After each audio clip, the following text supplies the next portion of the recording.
Driving licence camp में learner licence बनाने के लिए सर्वप्रथम लोग किसी प्रज्ञा केंद्र या फिर साइबर कैफे के माध्यम से ऑनलाइन अप्लाई करके अपना स्लॉट बुकिंग करके और बुकिंग के दौरान प्राप्त तिथि एवं समय के अनुसार उस दिन कैंप में जाकर हिस्सा लें।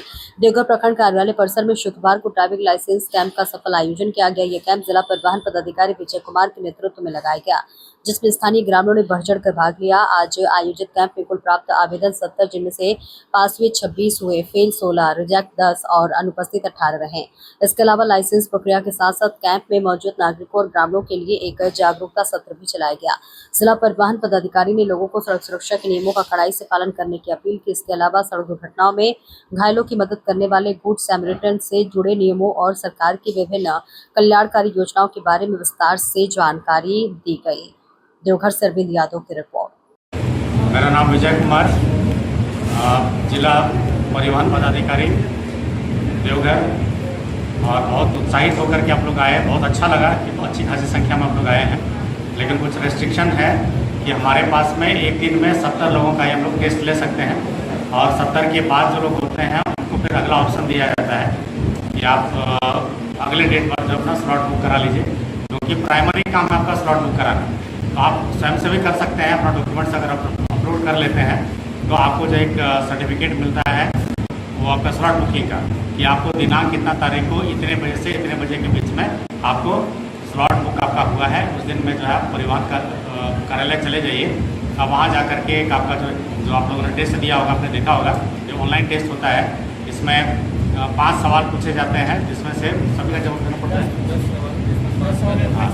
10 सवाल पूछा जाता है, उसमें से कम 5 सवालों का सही जवाब होना चाहिए। तो आप लोगों ने जिन्होंने एग्ज़ाम दिया था, एक बार हाथ उठाइए।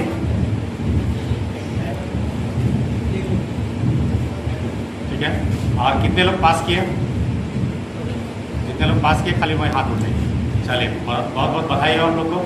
पहले तो जिन लोगों ने जो है स्लॉट बुक कराया था, पहले उसके लिए बधाई कि आपने होगा उसमें से 5 का सवाल का जवाब दिया है।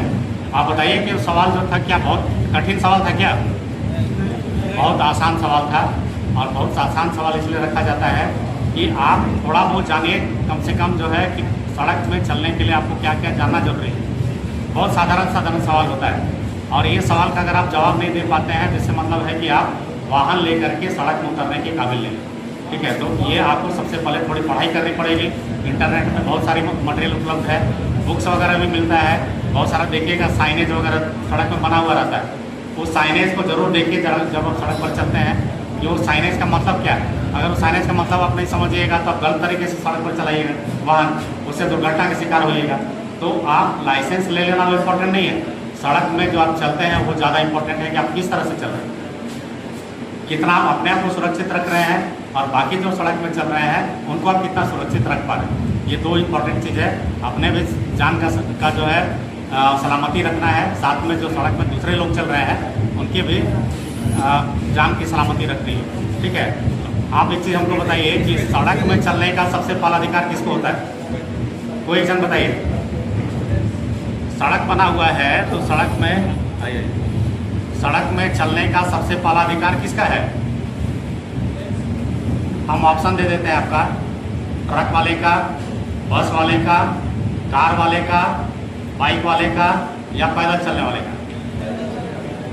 सबसे पहला अधिकार पैदल चलने वाले का। तो आपका इसका मतलब क्या हुआ? जब आप किसी वाहन से जा रहे हैं, अगर कोई आदमी सड़क पार कर रहा है या सड़क के किनारे चल रहा है, तो पहले प्रायोरिटी उसको देना है। ये नहीं कि जो है उसको आप ओवरटेक कर रहे हैं, या मान लीजिए